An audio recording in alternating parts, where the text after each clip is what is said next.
Whether you're listening at home, at work, or anywhere, thanks for making Para X part of your day. Your source for everything paranormal, Para X. And welcome back to the Paranormal View right here on the Para X Radio Network. I want to thank everybody for listening tonight, those in the chat room and those listening from around the world. Hope everybody has stayed with us, even though we did have a small problem. Got back on the air and as quickly as we could. And we kept right on going. So I want to welcome back Jeffrey. Hello. And Barbara Duncan. Hello, folks. And our great guest, Keven McQueen. Hello. Hi, everybody. All right. Barbara, speaking of people from around the world, who we got listeners at tonight? Tonight they're coming in from the United States, United Kingdom, Canada, and our little friend Unknown. Oh, up on the moon. The backside. Yeah, okay.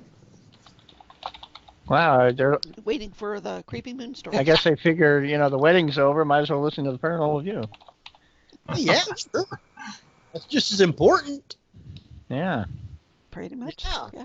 So we're talking about Kevin's book, Creepy California. And there's a lot of creepy stuff in California, but there's creepy stuff just like what he writes about all over the United States.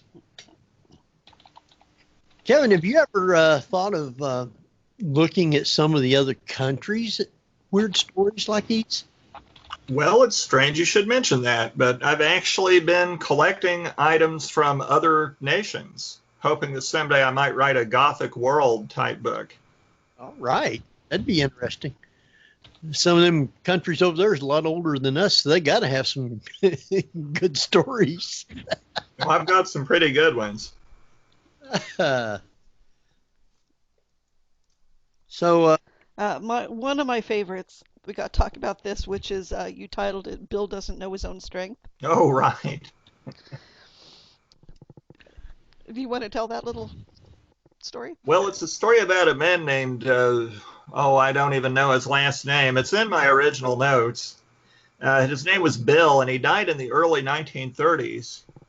And he was very, very proud of his physical strength. And early one April morning in 1906, he went into a San Francisco bar and demanded a drink on credit, and the bartender wouldn't let him have one. And Bill threatened to shake the whole bar down if he didn't let him have a drink. The bartender sneered at him. Bill got hold of some pipes and started shaking, and right at that moment, the San Francisco earthquake happened. And Bill spent the rest of his life convinced that he caused it. Oh, nice. Yeah. How's that for comic timing? It was like great timing. I would have almost expected maybe he had a precognition it was going to happen and used it to his advantage, like some of those old movie serials where they were being, about to be sacrificed and the eclipse always happens, and they're like, oh, we're gods. Wow. I wonder if he ever got the drink. Yeah. I wonder. I would say there was nothing left of the bar afterwards, but you never know. He might have gotten free drinks the rest of his life after that. There goes the top shelf. When we got the reputation of being an earthquake starter, Yeah. Everybody was afraid not to serve him. It's very possible. Yeah. Well, there is one that I thought was pretty funny, almost, it's sad, but it was funny. There was a girl under strange circumstances. Her name was Alta F, and she was age 20, and she thought she was a natural-born killer. And she kept having thoughts of killing her sister and killing this person and that person. And I guess she was afraid that was going to happen. So in September 6th, 1930, she kept feeling that all this energy was coming in through her arm that was making her want to kill. And she went to a railroad track and laid her arm up there and let the train cut it off. Well, that would be fast and rather quick. Well, she survived. And she never killed anybody. She never killed anybody. So maybe she was right. Yeah. Got rid of that old killing arm. The one-armed man from Twin Peaks. I actually did a student film where a guy was convinced that his arm had been possessed, and he was begging his friend to cut it off because otherwise he was going to kill people. And I play like the shop teacher or something, and I come in and they end up killing me, and then he gets himself, his arm cut off anyway or something. It's kind of weird. I think there's some horror movies too with the plot where someone gets a hand transplant and the hand comes from a murderer and they end up getting murderous impulses. Yeah. So. Michael Caine did that. It was one of those the hand movies. I think Alan Alda did too. Alan Alda? Back in the late 60s. Okay. It's called the Mephisto Waltz, I think, if I remember correctly. Oh, I remember Mephisto Waltz. I actually never saw the film, but I didn't know that was a hand movie.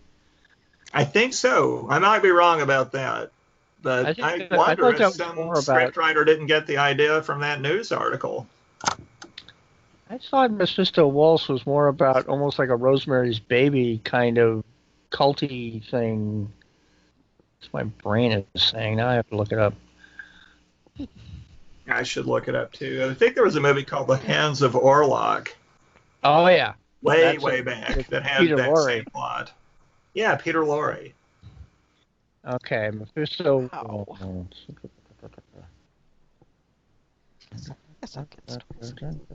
Okay, nothing specifically about a hand. It says Mephisto Waltz, a frustrated pianist himself, music journalist Miles Clarkson, Alan Alda, is thrilled to interview virtuoso Duncan Eli, Kirk Durkins.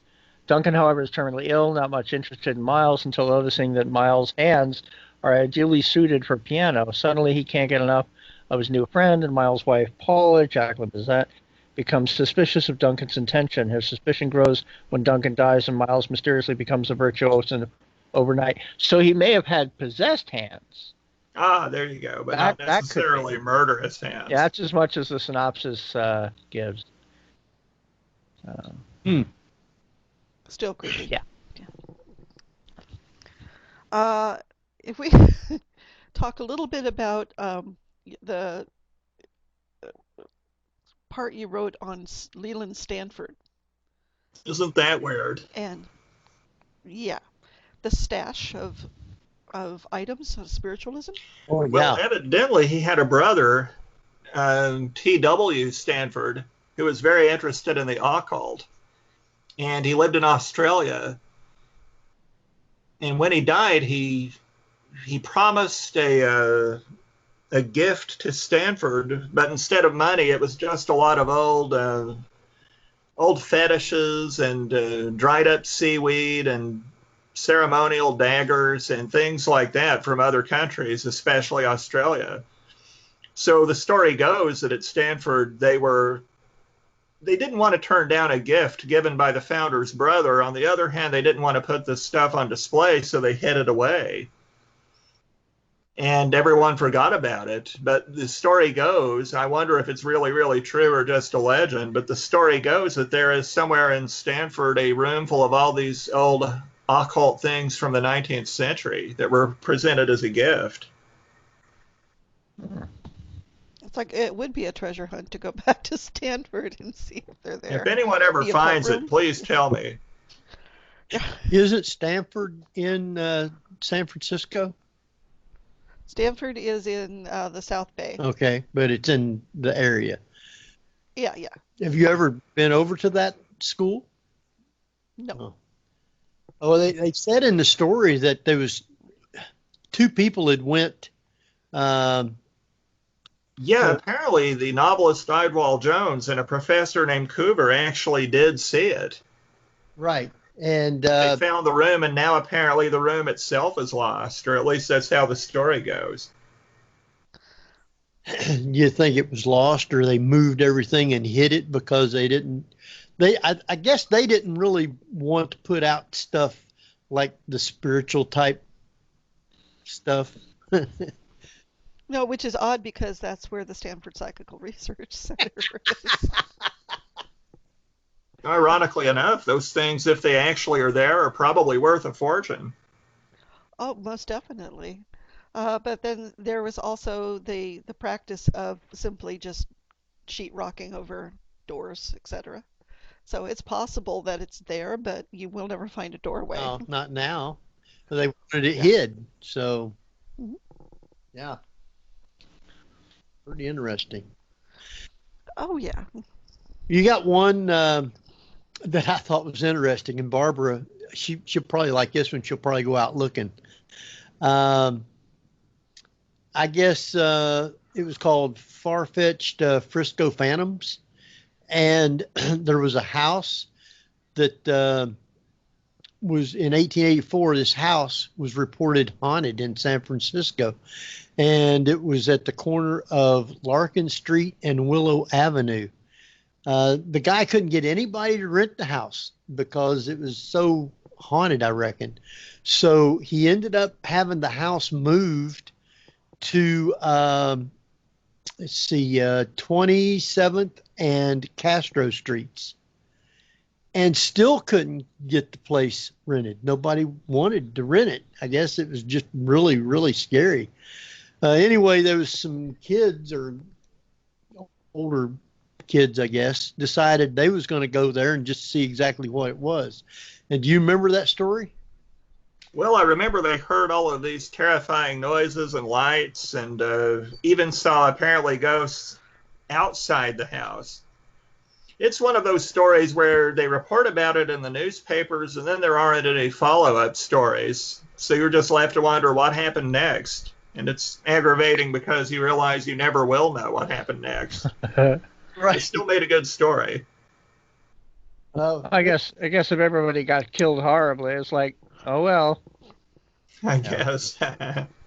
Well, I don't think any of the people, them boys, I don't think none of them got killed, but there was three, and one of them got so scared he wouldn't go back again. But the other two did go back again, and they even seen more stuff. So I think Barbara should check and see if that house is still standing or what happened to it. I'm not even sure that there's houses there anymore. It's mostly businesses. Oh, is it really? Oh. Yeah. I'd be really surprised if it still existed. Well, if you could find out never know. where the house it stood at on either one of those two addresses, and maybe the business might have something going on in it. Well, I mean, this brings up a point of what's haunted. Is it the land it sits on or the house itself? True. Depends on what was causing the problem to start with. I mean, if it was at one place haunted and then they moved it and that place was haunted, then that leads you to believe that there was something in the house, or that's only if it was really haunted to start with. So it could have just been a lot of people making stories, you know. So that you just don't know. So did you guys, while we was off the air, talk about this one? And this one was, I think, the longest story in the book, called Gordon's Murder Farm. No, we didn't bring that one out. I thought we were talking about that with the Changeling, or is that a different murder farm? No, that's a different story. Oh, okay. Oh, no, it is the same story. It's the same story, but we didn't talk about it on the air. Not on the air. No, we was talking about it before we even got on the lead. Oh, okay. Yeah. About Gordon Northcott, a serial killer who lived at Wineville, California. He was a chicken rancher, and he kidnapped and murdered a series of young boys. And the Clint Eastwood movie, The Changeling, is somewhat based on this true story, because one of the boys who disappeared and was later pretty well proved to have been murdered by Northcott, police found a boy in another state, and they brought him back to California claiming it was a certain woman's son, and she kept saying, no, it's not really my son. Don't you think I know my own son? And the police just called her crazy. And if you see the movie, it's really quite a good retelling of the story. It focuses on her, but there's definitely Gordon Northcott in the movie. And they even depict his execution at the end of the film, and they followed true life quite well. I like how in the movie Donald Moffat pretty much playing the police captain all but coerced her into at first pretending that it was her son for the press. And then as time went on, she's like, no, this really isn't, no. And of course that came back to bite her when she really started to protest, because they're like, well, you said it was, even though that they had forced her to do so. They even put her in a mental institution for a while. Well, they used to do that for women on the slightest things back then, That's why we have so many horror movies. Yeah, and the guy ended up, well, I guess it was, they'd lived in Canada and they come down from Canada, didn't they? Yeah, originally they were from Canada. And they moved to, I forget what city it was. Anyway, they wanted to get away from the city, and they moved out to this farm and raised chickens, or was a chicken farm, something like that. Anyway, it was him, his mom, and his dad. His dad didn't like what was going on, so he left him and went back to the town to live. He ended up kidnapping one of his younger cousins and made him help him do a lot of stuff. Yeah, that's true. I mean, it's a long story, but I mean, it's really good the way it's way you have it written in a book. And he ended up firing his lawyer and tried to defend himself. Yeah, he was really terrible job. Yeah, he did. Comically terrible job. Yeah. So, but he knew where the bodies, where he had killed. There was one woman and guy, a man and wife, had two sons, and he had killed them. Now, they were Boy Scouts, and all they wanted him to do was tell them where their bodies were buried, and he would never do that. He'd give them the runaround. And then there was the other woman whose son, I guess he was one of the first ones that was killed. Wasn't he like 12 years old, 13 years old, something like that? Yeah. And it was a young kid. And that's all she wanted, was for him to just tell her where the body was buried. And he wouldn't tell none of them. He kept giving them all the runaround. Even up to the time for him to be executed, he just wouldn't tell them. So. Yeah, they found some human remains on his farm, but they think he probably, once he realized he was about to get in some trouble with the law, they think he probably exhumed some bodies and hid them in the mountain range nearby. And some of them have probably never been found and never will be found. So no one really knows to this day exactly how many children he killed. Yeah, they thought maybe around between 10 and 15. And then the one guy, which was one of his younger relatives that he was making him help, he said he thought that they might be as many as 50. It's a really nightmarish story. Yeah.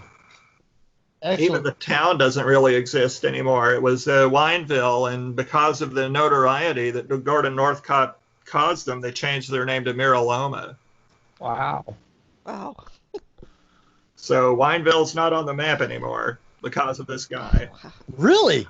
Really, yeah. And they didn't want anybody to go out looking and make a public thing about. Wow.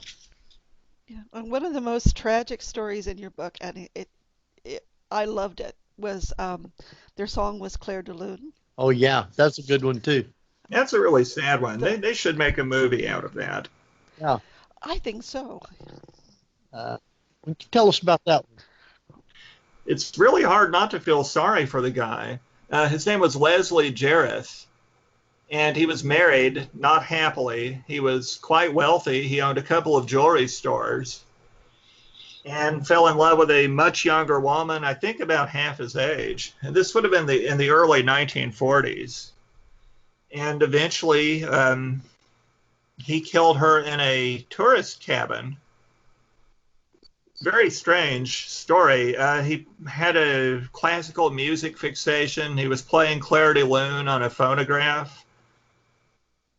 Eventually, he went to the gas chamber, I think in 1942. He would never explain the circumstances. He was highly sympathetic. A lot of people thought that if he had defended himself better, he actually could have gotten off with a life sentence. But he refused to and said he really preferred to die. I guess one of the reasons it'd be tough to make a movie is if you don't know the motivations or what took place. Yeah, that's true. There were a lot of theories, but nobody really knows for sure because he simply wouldn't talk about it. Well, go ahead, Barbara. Oh, I was going to say, and the most beautiful line in the whole thing was as he was going to his death, and I have an appointment and I'll keep it. Even the warden felt terrible for him. Yeah. Well, he come from another country. I think he was from Hungary.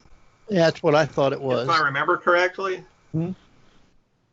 And he started working at this, I guess it was working at a jewelry store. And the owner had a daughter, and he fell in love with her and married her probably about 2 or 3 years after he started working with the guy. And they were really in love. They had, 1, 2 kids, something like that? 2 sons, yeah. Sons. And I guess then they started having problems because I guess people wasn't really sure because he wouldn't talk about it too much. But I think in your book you was saying that he said that she would be drinking all the time, and I guess all kinds of things, wouldn't cook him meals, give him bad food, or just doing all kinds of stuff like that. And then she tried to turn around and say that he was going out with other women and doing different things like that. And he wasn't. They ended up having, he got 2 jewelry stores of his own. And he had this other young girl started working for him. And he ended up falling in love with her. And that's how the whole thing. Yeah, that's how he met her. Yeah. And, but it's real sad because he loved his wife, and sons, and he didn't want anything to happen with that. So he was caught in a dilemma. And then in the book, you were saying that they thought that she had other boyfriends too. So she was seeing other guys, even though these 2 were actually going out and dating and stuff. So it was a big triangle mess. It really was. And the night before his execution, he was sitting in a cell listening to Clair de Lune. Yep. And eating hamburgers. He said the 2 of them always had a hamburger and a Coke on their dates. So the night before he was executed, his final meal was 2 hamburgers, 2 Cokes. Wow. You know. And went to his death sing with Ave Maria? Yes. Yes. Yep. That's what they played. Mm-hmm. You know, they said he took 4 deep breaths when the cyanide tablets hit, and he was gone. It's a very sad story. I can't see doing something that you're going to be killed for. I mean, it's just simple as that. Apparently, he really did want to die, though. Yeah. He certainly didn't put up any fight for his life. Didn't. And like you were saying, they thought that if he would have just told them, the circumstances and everything, that he probably could have, well, actually, they wanted him to, plead insanity or something? Yeah, and he refused to do that. Yeah, because they felt that they could have got him off with maybe a life sentence or even less. but he didn't. Wow. He didn't want the stories out about her, and he didn't want stories out about his wife and stuff. So he took everything on his own. And he even wired the governor asking him not to commute the sentence. Right. So yeah, he really did want Yeah. that. Wow. It would make a great movie, Yeah, it would. I think. Yeah. I mean, there's a lot of these in your books, and not just Creepy California, but your other books as well. Do you ever stop to think that maybe you should be writing screenplays? That would be kind of neat. I don't know the first thing about it, though. Well, if you want to Right. yeah, sitting here being the writer that I am, and I can't even say a right word. In fact, Henry wrote a short story years and years ago and had me adapt it as just a 30-page screenplay. But I believe he liked what I provided. Well, if any Hollywood producers are out there listening to this, please contact us. Believe me, I've been constantly saying, I know I'm an actor and I can do this. We'll work for reasonable rates. Yeah.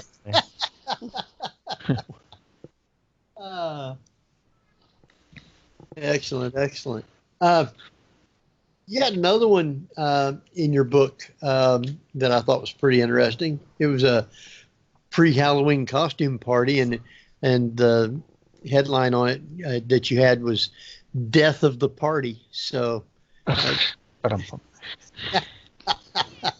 That's a great pun, isn't it? yeah.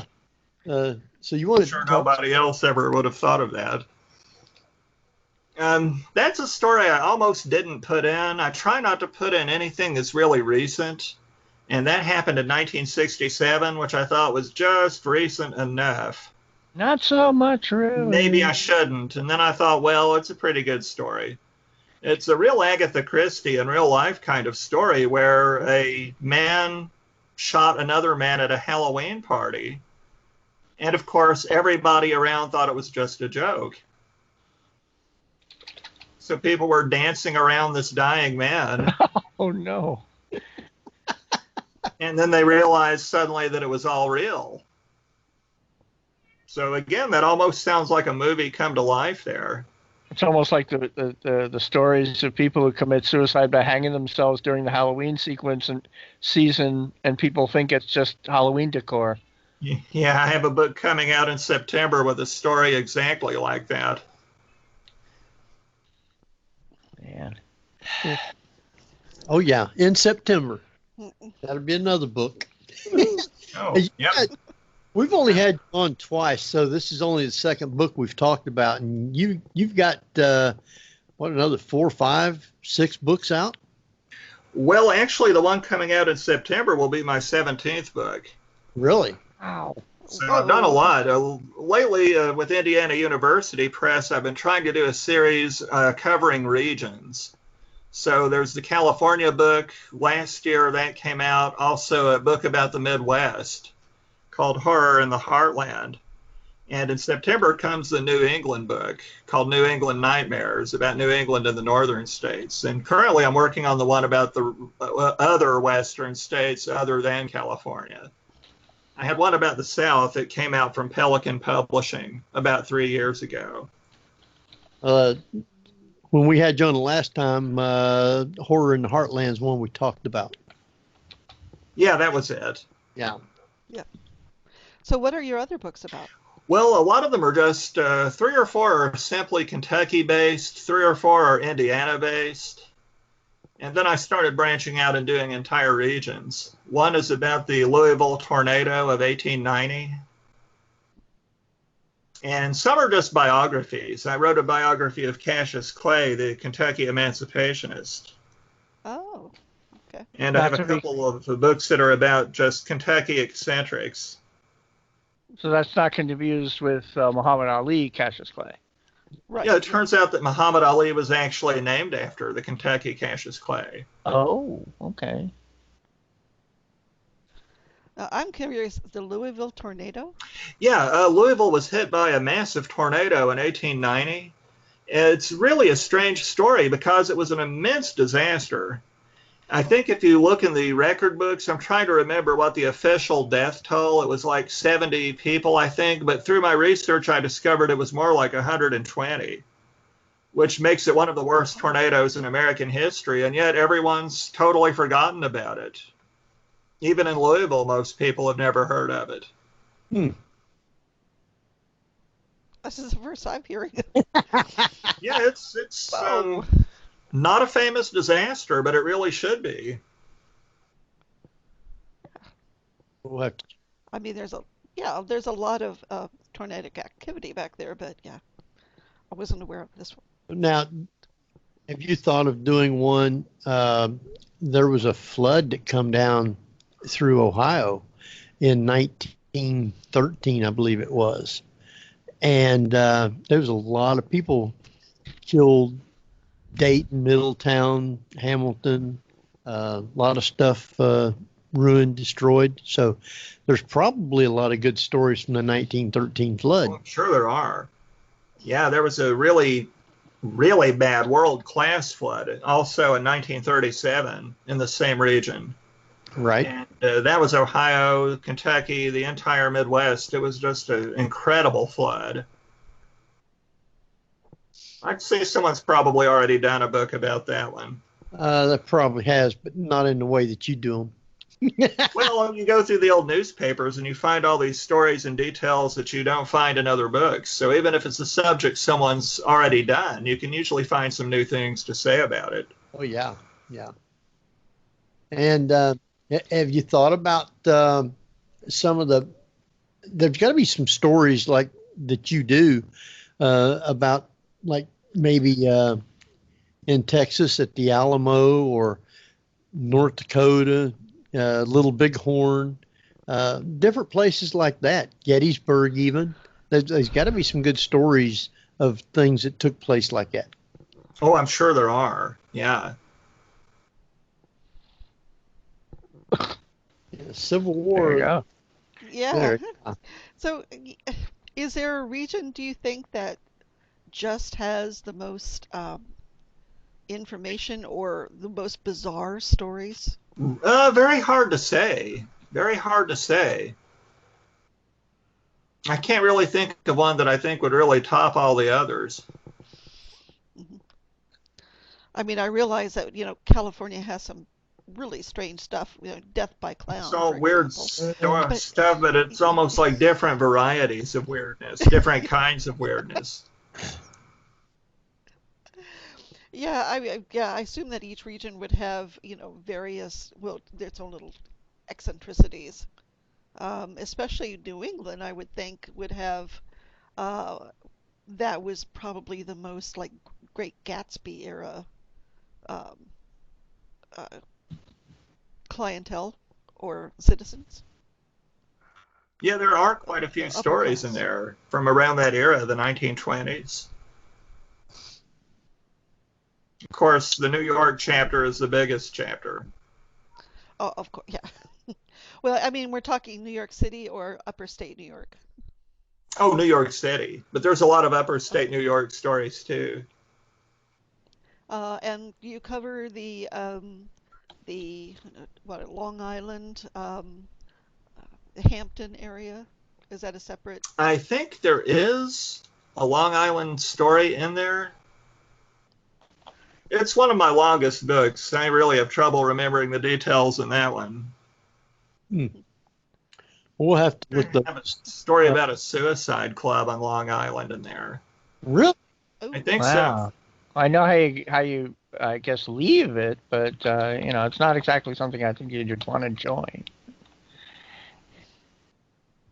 Oh, it's really surprising how popular these things were back then. I found all these cases of suicide clubs in New England and in the rest of America, too. you're kidding, really? Yeah, people would join, and basically the only rule was one person a year would have to kill themselves. Really? So naturally, I managed to mine a lot of really dark humor out of it. That's what I Yeah. do. Ooh. Did they draw straws to see who was going to go? I'm not sure how they chose somebody. One story in particularly was sort of darkly amusing because as the number of people in the club kept dwindling, they started having more fights about who was going to go next. I always thought, well, why don't you just quit the club then? Well, I was saying that's how That you is quit just, the club, yeah, apparently. morbid. I guess so.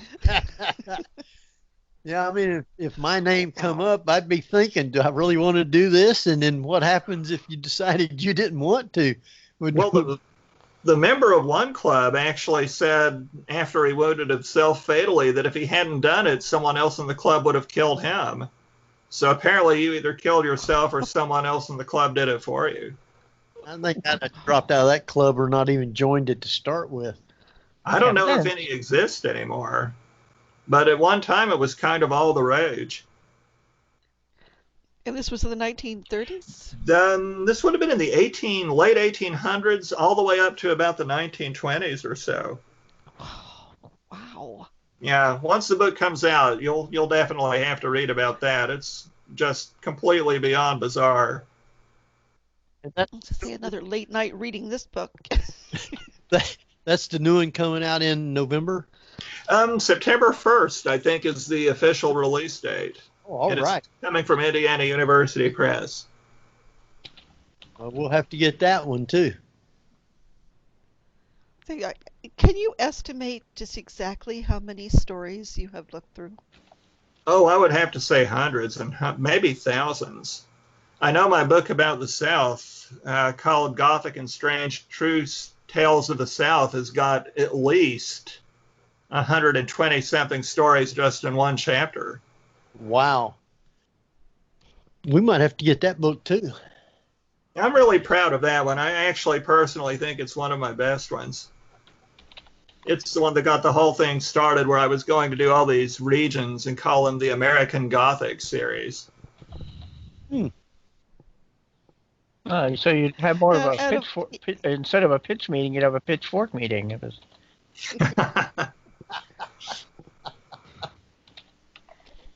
I was going to say, you're a teacher, correct? Yes. Yeah. Do you have a course in this on your books? No, that's a kind of a neat idea. They might consider it a conflict of interest. I would like to No. teach a class on creative nonfiction, though.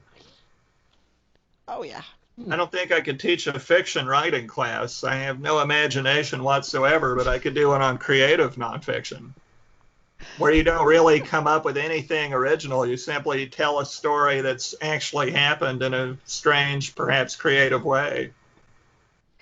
With your own personal slant Yeah, to it. but you don't have to invent anything. Yeah, I don't know how anybody could invent some of these stories. I mean, it's sheer. Well, as I like to say, real life is a lot stranger than fiction. If you're going to write fiction, it has to sound reasonable, and it has to sound like something that could actually happen, unless it's something like science fiction. So a lot of these incidents are things you really couldn't put in a novel because they'd just be too strange to be believable. Well, oddly enough, years ago, there was a Q&A with John Cleese from Monty Python, discussing their film Meaning of Life, and he pointed out that a lot of stuff you can't use because it's too unbelievable. If you use true stuff, if you use really surreal stuff, it has to be really surreal because that makes sense. Whereas real life is like, what? Oh, he's right, definitely right. Fiction has to follow rules, and real life doesn't. Yeah. A phrase that I like to use when describing my books, I call them real life surrealism, because they're surreal stories, but they actually did happen. Yeah. Wow. I mean, you have to kind of shake your head at some of these and go, were they making them up? But you realize it's a newspaper story. Right. They're just reporting it in their own fashion, but still, quite. Somebody had to have done it for them to report it. Yeah, you have to wonder what's going through these people's minds. There's very few things you can think of that are so strange that no one's ever done it. And probably, yeah, they get to write their own books. uh, Uh, And it amazes me that there are also reporters out there who are writing these stories up, not realizing that someday that they're going to be looked upon as the historical data, really, for some of this. Yeah. So you have, yeah, the reporters from, say, 1920s in these small towns writing like it was for a small town newspaper. It's like the old saying goes, historians, the first draft of history is written by journalists. Okay. Yeah. Very logical. It's a wonder, though, that some of them didn't follow up on some of these stories, especially from a small town newspaper. Oh, I wish they had. Yeah. Sometimes you'll find a really weird story in a national newspaper like the New York Times or the Louisville Courier-Journal, and there are no follow-up stories. Well, if you can find the local paper on interlibrary loan, then you can get the rest of the details. I always tell people, get local papers whenever you can because they'll go into the most detail.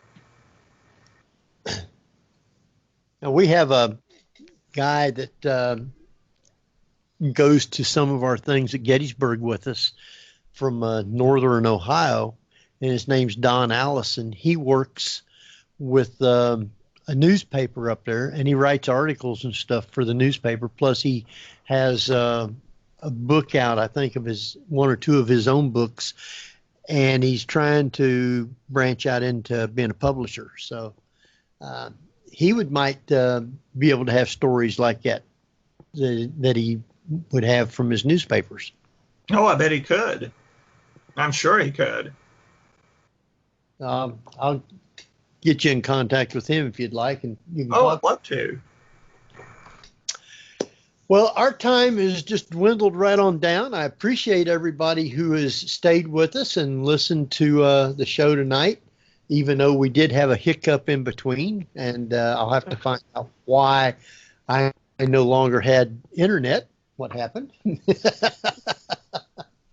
So anyway, I want to thank Kevin for being with us tonight, and what I want you to do is give out where people can get your books at, and where they can follow you and get in contact with you, and all the good stuff about you.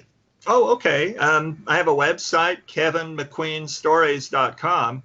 If you look for it, remember my name is spelled Keven. People sometimes spell it Kevin.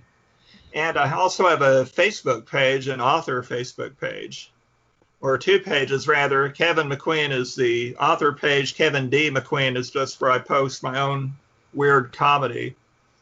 Actually, I have it down as Kevin.McQueen is your Facebook. Oh, it might be.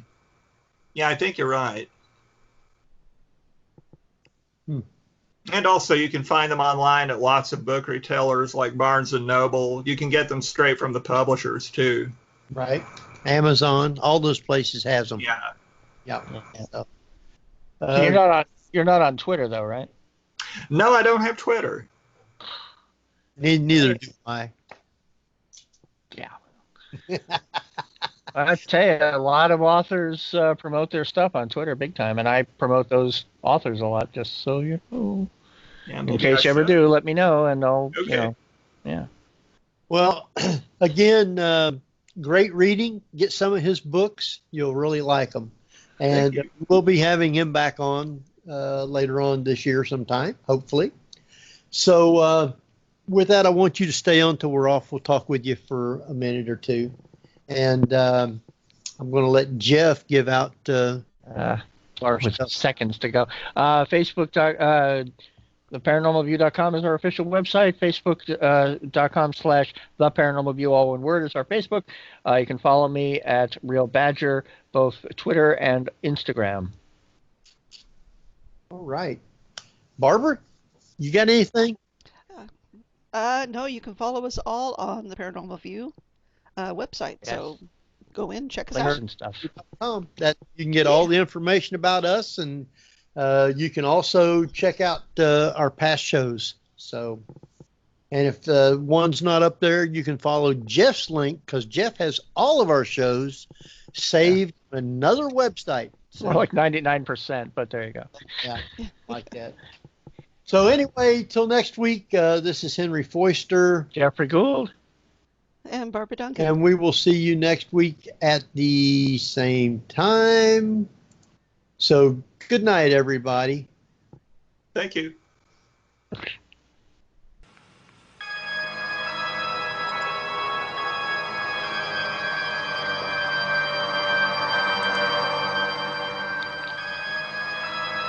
You've been listening to The Paranormal View on the ParaX Radio Network.